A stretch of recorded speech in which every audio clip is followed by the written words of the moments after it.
हमारे साथी और मंच के सामने अभी सभी विद्वान साथियों का बहुत बहुत अभिवादन है, बहुत बहुत स्वागत है। आज सबसे पहले बोलने के लिए मुझे खड़ा कर दिया गया, कोई बात नहीं। कार्यक्रम जो है चलो फिर गीत गाते हैं, ऐसा इसका कार्यक्रम का शीर्षक है और सेलिब्रेटिंग लाइफ फाउंडेशन संस्था की तरफ से आज की शाम ये सांझ के दीप पत्रिका की तरफ से चलो फिर गीत गाते हैं जो कार्यक्रम आयोजित है, ये कई मायनों में विशिष्ट है। मेरी समझ में तो सांझ के दीप का मतलब है कि जैसे जो दीपक जल रहा है, सारा दिन बीत गया है, जो अर्थ ध्वनित होता है वो ये है जीवन के संध्या काल में ऐसे दीपक से है जो बचपन और जवानी में अपनी चमक उठाते हुए जीवन के अवसान के समय झुके हुए तेल के साथ देश, समाज और परिवार और अपने जीवन में उजियारा बांट रहे हैं। ये है इसका अर्थ जो ध्वनित होता है। तो इसे लेकर मुझे अपने एक मित्र हैं, हमारे सभी लोग जानते हैं, बहुत सारे लोग जो पढ़ते लिखते हैं, उनका नाम है आबिद सुरती, मशहूर साहित्यकार है। उनकी कहीं बात याद आती है मुझे। वे कहते हैं कि बचपन में तो हम पराश्रित रहते हैं और अपनी पढ़ाई लिखाई में लगे रहते हैं, तो हमारे पास समय नहीं होता है। जवानी में हम अपने कैरियर में लगे रहते हैं, नौकरी में लगे रहते हैं, शादी हो जाती है, बच्चों में लगे रहते हैं, प्रौढ़ावस्था में फिर शादी विवाह की उनकी जिम्मेदारियां होती हैं।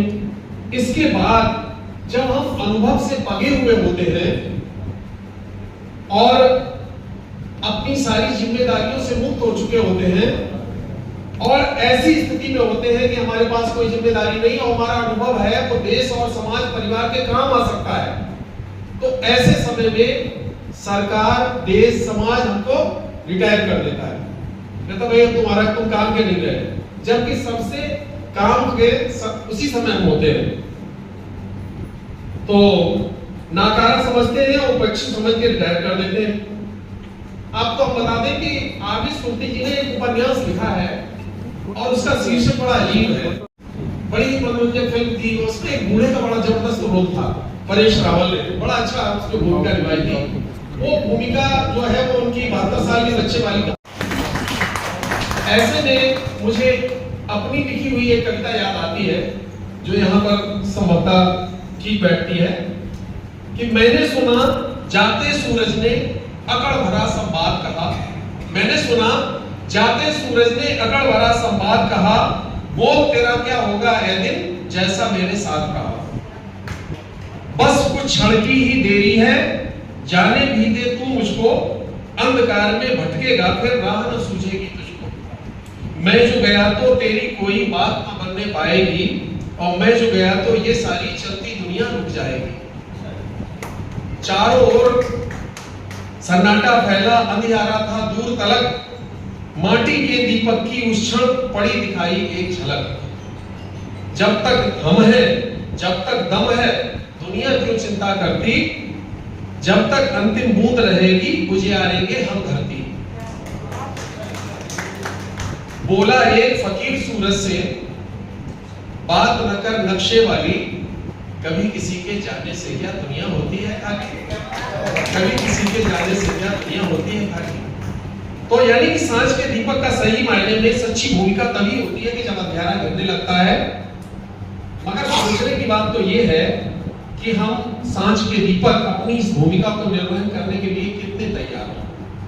मुख्य बात ये है, मुझे एक कहानी याद आती। एक राज्य की परंपरा थी कि वहां का राजा जब 60 साल का हो जाता था तो उसको राज्य के साथ लगे हुए घने जंगल में भेज दिया जाता था और वहां पर वो रहता था, कुछ दिन अपना जीवन यापन करता था, फिर जंगली जानवर उसको अपना शिकार बना लेते थे। इस तरह से वो अपना मतलब परंपरा चलती आ रही थी बहुत लंबे समय से, बरसों से यही क्रम चल रहा था। ऐसे में एक बार एक व्यक्ति उस राज्य का राजा बना था। तो जब वो राजा था तो उसी समय उसने उस जंगल को मंगलमय सुरम्य उद्यान में बदल दिया, सुरक्षित उद्यान में बदल दिया। इस तरह से उसने अपने लिए पहले से ही संन्यास की तैयारी कर ली।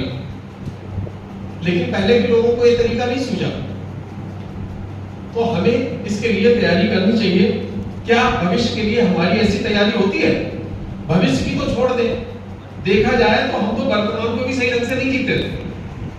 लोग कह कह के हार गए कि आगे भी जाने न तू, पीछे भी जाने न तू, जो भी है बस यही एक पल है। आगे अंधेरा है, पीछे अंधेरा है, ये पल गंवाना ना, ये पल ही तेरा है। जीने वाले सोच ले यही वक्त है, पूरी कर ले आरज़ू। लेकिन और भी है, आने वाला पल जाने वाला है, हो सके तो इसमें जिंदगी बिता ले, पल ये भी जाने वाला है। तो लेकिन क्या होता है, गाना है, अच्छा लगता है, जब मन करता है तो गुनगुना भी लेते हैं, पर क्या सच में पलों को संपूर्णता से जी पाते हैं?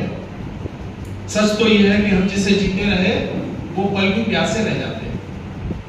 स्वामी राम तीर्थ ने अपने जीवन की एक घटना का उल्लेख अपनी एक पुस्तक में किया है।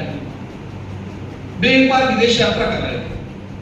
अब आजकल की तरह तब वायुयान तो चलते नहीं थे, तो पानी के जहाज से जाना होता था और महीनों की यात्रा हुआ करती थी।